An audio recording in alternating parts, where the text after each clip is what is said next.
In roughly 30 minutes from now, we will be at the end of this webinar. And during these coming 30 minutes, I'm going to walk you through our approach on organizational culture and our certification course. My name is Egbert Schram, CEO at Hofstede Insights, and it's my pleasure to be your host for the coming 30 minutes. This webinar will be recorded, and the recording will be shared with you in the coming 1 or 2 days following this webinar. So in case you miss out on something, don't worry, it'll be recorded and shared with you afterwards. For the time being, to optimize audio experience, we have muted all participants, and any questions that you might have during the presentations can be answered, but for this, please make use of the chat functionality. And you will find this in the top right corner of your WebEx screen. There you can chat whatever message you would like to share and select the recipient, whether that be my colleague hosting this session, me presenting this session, or perhaps the entire audience. Everything goes. With that being said, let's proceed. There we go. What are we as Hofstede Insights? Hofstede Insights has been supported with the help of Professor Hofstede 30 years ago. Recently we shifted brand name. Previously our name was the Hofstede Center and ITEM International, but as of October 1st it is Hofstede Insights. So this webinar is the first under our new name. What have we done in the past roughly 30 plus years? Our main focus has been on developing a practical and business-like approach to the topic of culture. Culture in general, meaning national culture, but also specific topics related to culture, such as organizational culture or corporate culture, as it is also known. What we typically do is we provide fact-based data with which cultural transformations can be supported.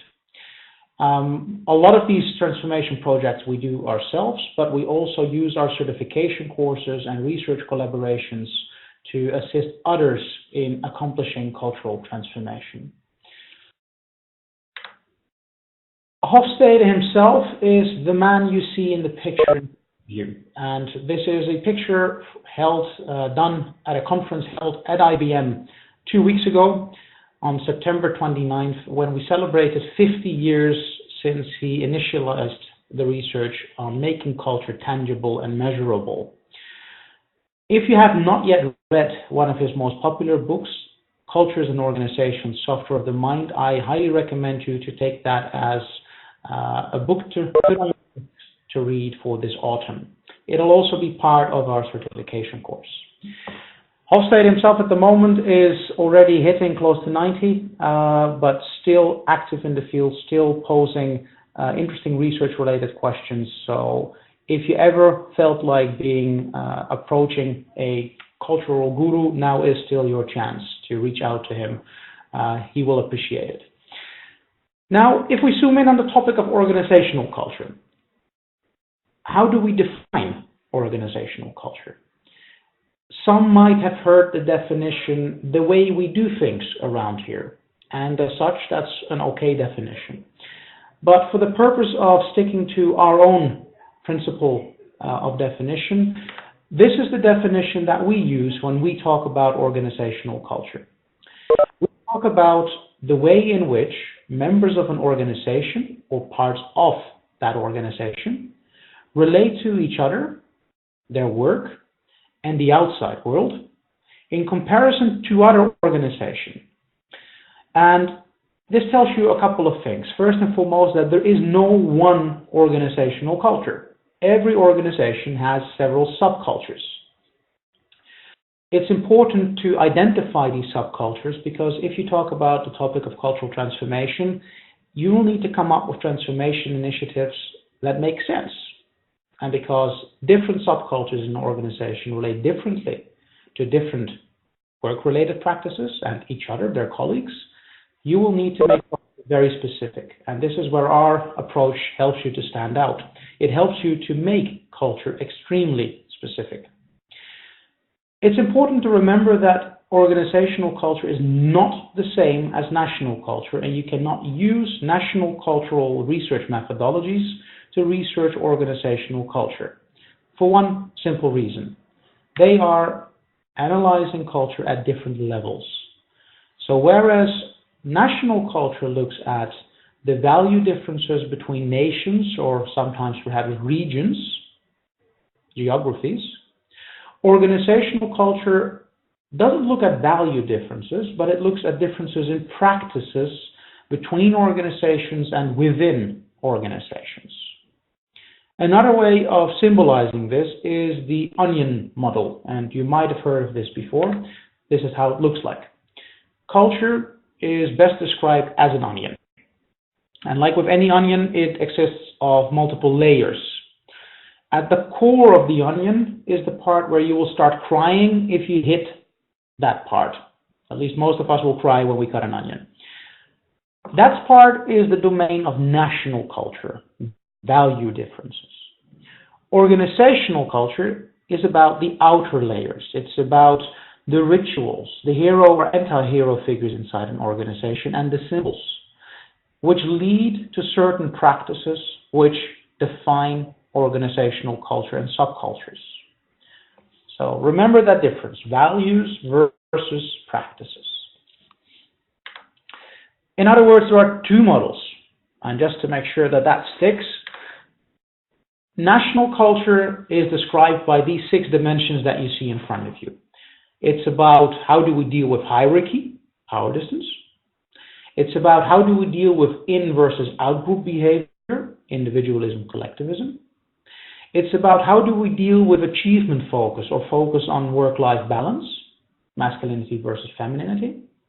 So not related to genders, but more towards achievement focus. It's about how do we deal with the things that we don't know about, uncertainty avoidance. How do we deal with the elements of time and truth, long-term or short-term orientation? And finally, how do we deal with controlling our emotions? Are we indulgent or restrained as a society? Now, organizational culture, as mentioned, is not based on these 6 dimensions.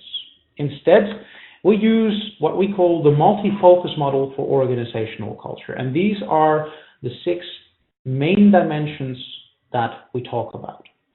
It's about effectiveness. Do organizations focus on how work gets executed or on what gets executed? It's about customer orientation, which has a link to scalability and business models. Do we know what is good for our clients, or do we adjust everything to accommodate the needs and wishes of our clients, internally versus externally oriented? And that doesn't relate only to outside clients, it also relates to inside clients, internal clients.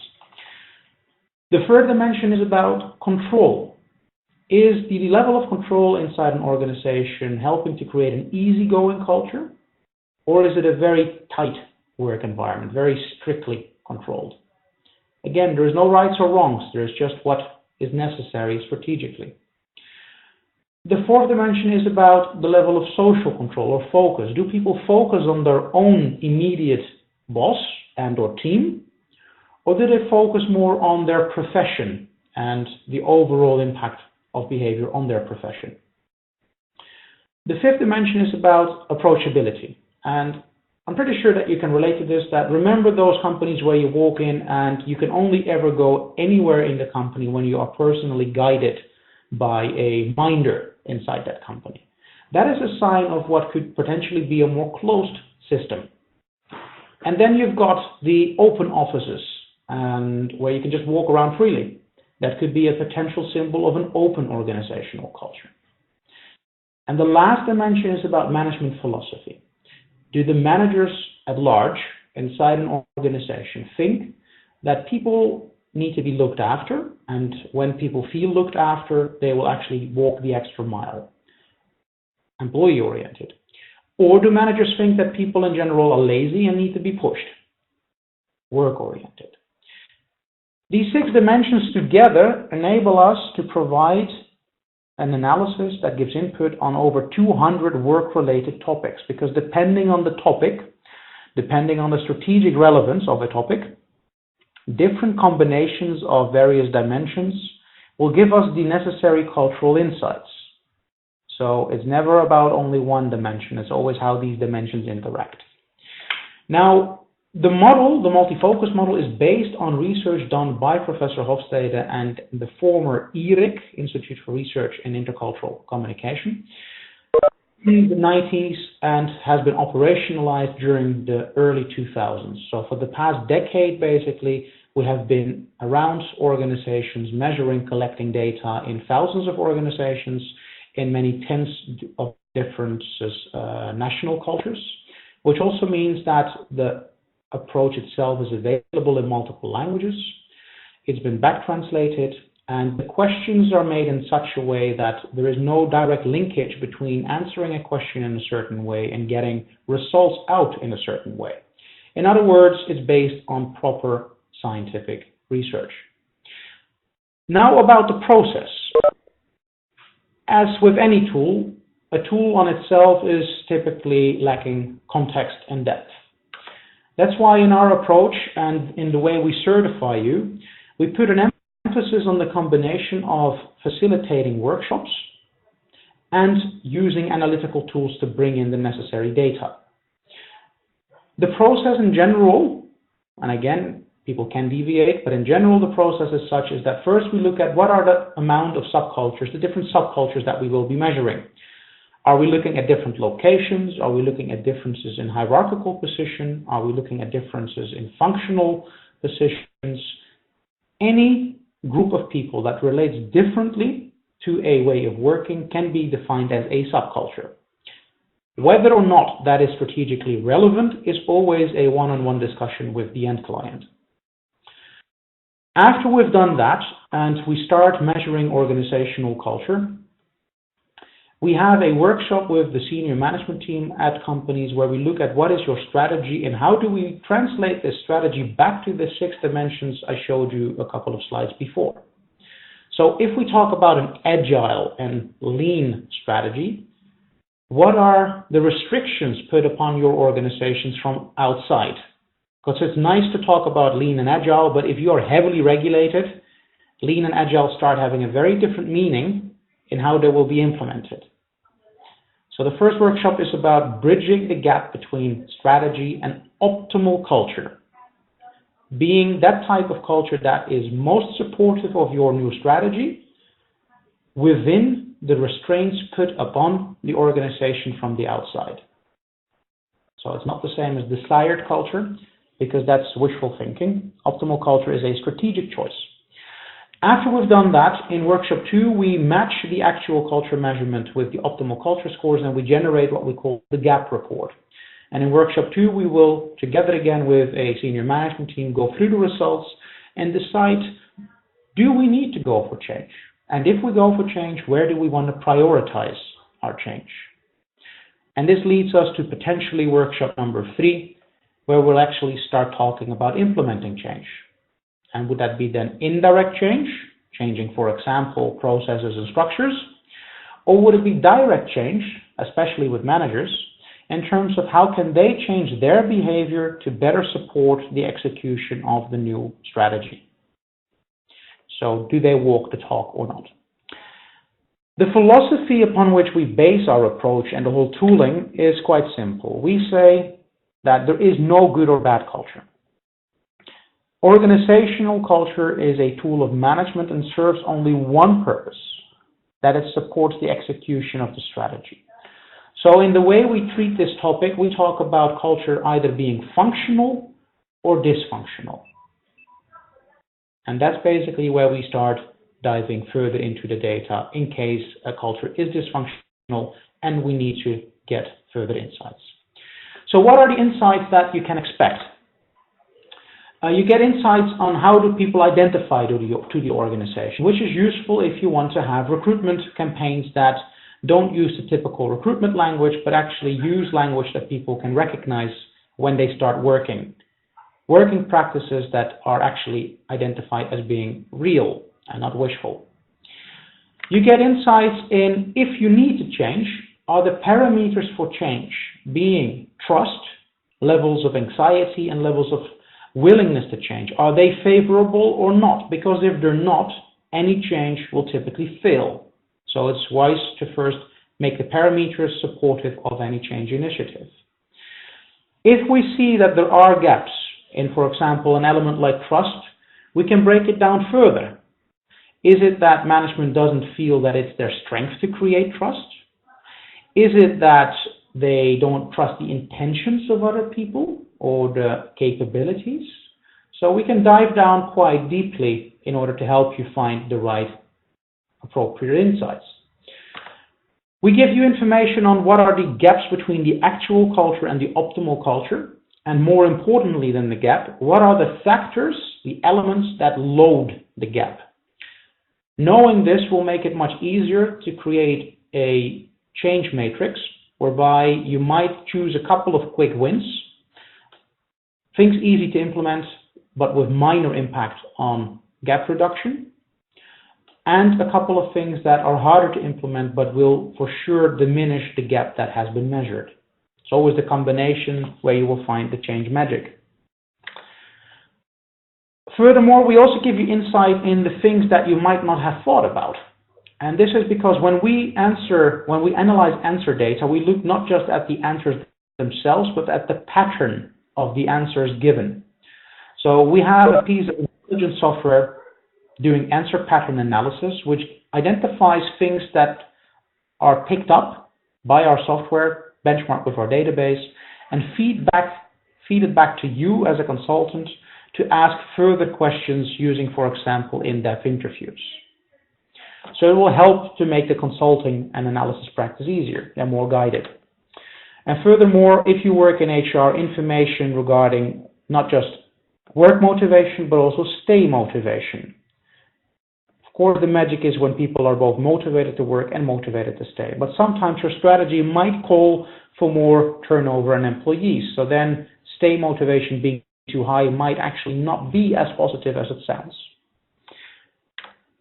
So what, in a nutshell, should a cultural analysis give you? It should give you an immediate understanding of how employees relate to their work.